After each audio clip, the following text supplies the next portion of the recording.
Welcome back to Fickle Sports. The season is almost upon us, people, after the longest season ever experienced. We've got a season preview for you guys, where we recap what on earth happened in the 2019-20 season. It's not just the 1920 recap that you have to look forward to. We also have predicted lineups for next season, where we take into account transfers that have already happened and transfers that are really close.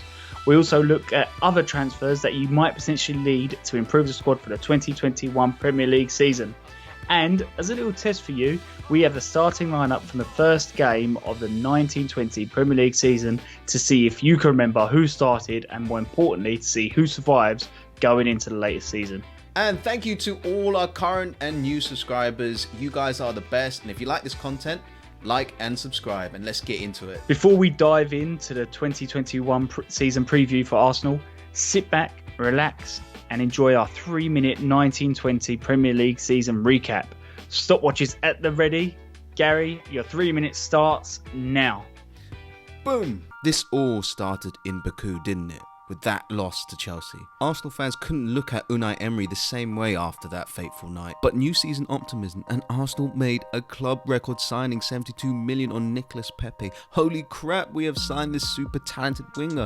Raul Sanllehi was ordained Don Raul. Then Laurent Koscielny ripped up 9 years of service at Arsenal by refusing to go on pre-season tour with Arsenal to the US. Sell your most experienced centre-back, you say? Enter David Luiz. We get into the season, win a couple games, but draw 2-2 against Watford, playing the most negative, cowardly football whilst conceding 5 million shots. Whatever minuscule faith Arsenal fans had left in Unai Emery was completely eradicated after that game. Poor performances one after another, and a 2-2 draw to Crystal Palace, where he substitutes captain Granit Xhaka. The fans cheer to get him off the field, but he slowly trudges off the field, cupping his ear to the fans, giving it back, and throws his shirt on the floor. Fans are furious. The form is in the toilet. Arsenal are 8th in the table, and the board dismissed fan sentiment as just noise. Unai Emery is sacked. Good evening turns to good night, my slain Dracula prince. But what happens next? We hire Freddie Ljungberg to cover with just the tea lady and no background stuff, and there was no new manager bounce. Then Arsenal appoint Mikel Arteta without managing a game in his life, and boy did he set a new culture and demanded more of his players. We beat Man United at home, and we come back against Chelsea with 10 men. And then words of a strange virus in China start to emerge. People are scared, and then we find out Mikel Arteta has the virus. All players stopped, and the Premier League is grinded to a halt. After what feels like years, we get the Premier League back. Arsenal go to Man City, and David Luiz went full David Luiz. Subbed on, the ball skidded off his crutch and Sterling smashed one home. Minutes later, he concedes a penalty and gets sent off, and Arsenal lose 3-0. We win some games, we lose some games, and limp to 8th place in the league without European football unless we can win the FA Cup. That's not happening, is it? Man City in the semi-final and potentially Man United or Chelsea in the final. No one gave us a chance, but they forget that the FA Cup is the Arsenal Cup, the Arsene Wenger Cup. An awesome brace by Aubameyang against City to get through to the final, and another brace in the final against Chelsea. Arsenal win their 14th FA Cup, a British club record, and the only punishment is participation once again in the Europa League. You did that with quite a bit of time to spare there, Gary. What an insane season it was for you guys. Yeah, it's a crazy season. I've never experienced anything like that, and we're back in the Europa League. Well, it could be worse. It could be no Europe football, so you might not want it, but you've got to take it. Now, before we get into the predicted lineups for the 2021 season, first of all, we're going to have a little peek at what the lineup was for the first game of the 1920 Premier League season. Now, this is a bit of a quiz, so if you want to test yourself, pause the video now as we're about to go through that starting 11. In the starting 11, we had in goal Leno. We had right back Maitland-Niles, centre back pairing of Chambers, Socrates, and we had Nacho Monreal at left back, which is kind of crazy to think now. We had Guendouzi and Xhaka in midfield, and we actually started Joe Willock in the Ozil role, and we had Mkhitaryan on the wing along with Reece Nelson on the other, and Aubameyang up front. Now that is a crazy different starting 11 from the starting 11 we had at the end of the season. Yeah, well, I think basically everything's changed for Arsenal. The manager, the players, the scouting team, it's all gone tits up. Yeah, it's all changed anyway. when I did this little quiz for myself, I think I got like 6 out of 11 right. It was terrible. So if you've done better than that, you've done better than me. Well, there you heard it here first. 6 is the number to beat. Let's move on to the transfer section. Now, in this section, we go over confirmed deals and deals that are really, really close. So, Gary, do you want to quickly go through your transfers ins and outs for Arsenal? Yes, the only person really to have come in is Willian from Chelsea. We tried to find a retirement home for Chelsea players at Arsenal. Other than that, we have William Saliba from Saint-Etienne, who was on loan, and he's come in and hopefully he's going to sort out our defence. Players on the way out, technically we've only had Ceballos, whose loan has ended and he's gone back to Real Madrid. But recently, Maitland-Niles has been heavily linked to a £20 million move to Wolves. So that's not a lot of business, but there's plenty to go until the 6th of October. Now, you will remember that the rules were he could only say players that were really close to signing. So now, I ask you the question, Gary. This is where you have free reign to do whatever the fuck you want. Where else, so looking at your predicted lineup, where else do you need to improve? Well, off the bat, we hopefully will get Gabriel, so another centre-back is needed because we're pretty weak there. Central midfield is really the problem that we have. Ceballos is gone.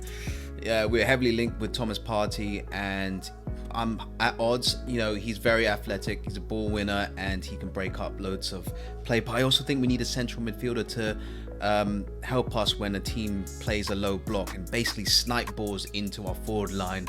So that's where we need a signing.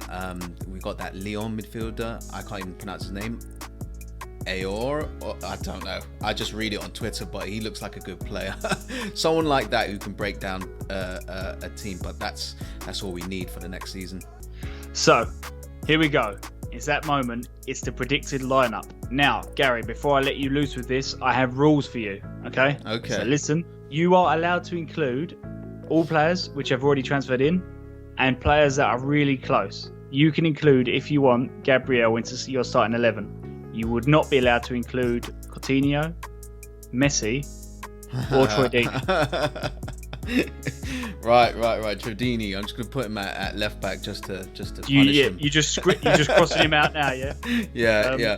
But tough season. I'm actually going to change the formation to 4-2-3-1. I'm going to ditch the back three. Hopefully, we can get towards a back four and have someone else more creative in midfield to help us offensively. From the back, though, I'm going with Martinez. I really loved how he performed in the last 10-12 games of the season, which was amazing. I feel he's deservedly kept his spot there ahead of Leno. Right back, we know that Maitland-Niles is going to potentially move to Wolves, so I'm going to pick Hector Bellerin. Centre-back pairing, I'm going with William Saliba. He is our saviour for the defence.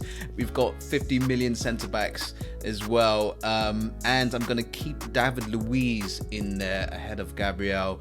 Just from the start, because Gabriel might join a bit late. He might not have a lot of preparation, and we can slot David Luiz in there, who's got very good range of pass. I know he's pretty crazy. It's two young players as well. It might take a little while for them to kind of gel and to work out their partnership. Yeah, and left back, I'm going Kieran Tierney. We finally got a left back that we think is really good, and he's going to keep his position there. In midfield, Xhaka's got to keep his place. We really can't control the midfield if he doesn't play, and he's got such great range of pass. He's less error prone since Arteta's come in.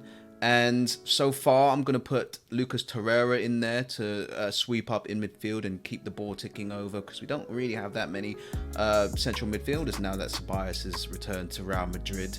And I'm putting Willian in the Ozil role. There's heavy rumours that he's going to play from a central attacking position instead of the right wing that he's playing for Chelsea.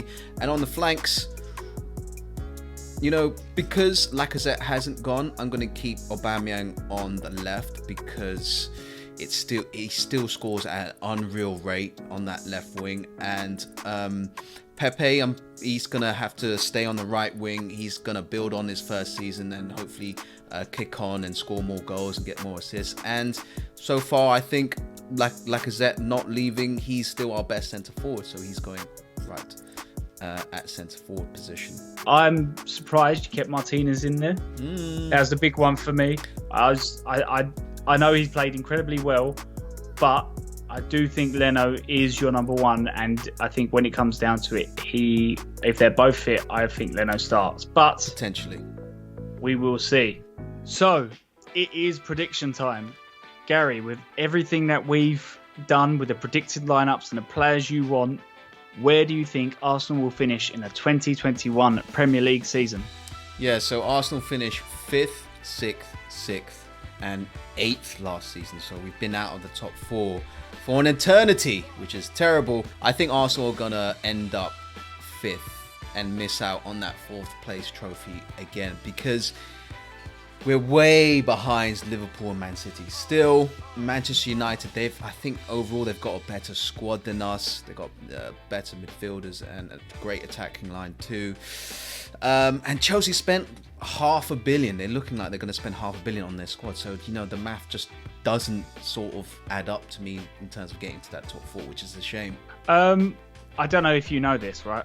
But there are 3 other teams who finished above you. I think that you're just forgetting about Tottenham, Wolves, Leicester City.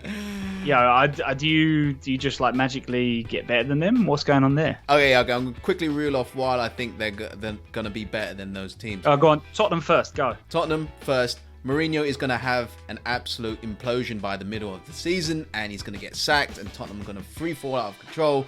All right, Wolves. Their squad is too thin. They've got great players and they've got a great system and tactics under Nuno, but 14 players, basically first team players, no real investment, no refreshing of the squad. I don't know if that's going to happen again. Wolves did actually use the least amount of players in the Premier League season last season. Exactly. But anyway, Leicester City, I think Brendan Rodgers was found out quite a bit towards the end of the season. I know they didn't have a lot of players, but tactically it was quite a miserable end to the season. So can they G themselves up and play that great brand of football that they did again? I'm not so sure. My prediction is 6th. Okay, so it's quite similar. I do think there was signs of improvement under Arteta.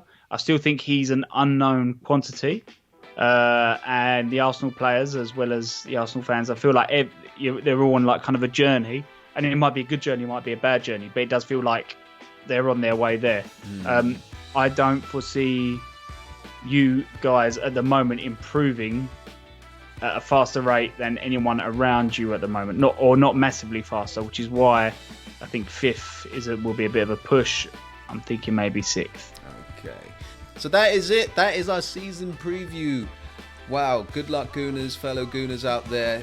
Enjoy the season, because it's going to be a mental ride. It's going to be a roller coaster again, so sit tight.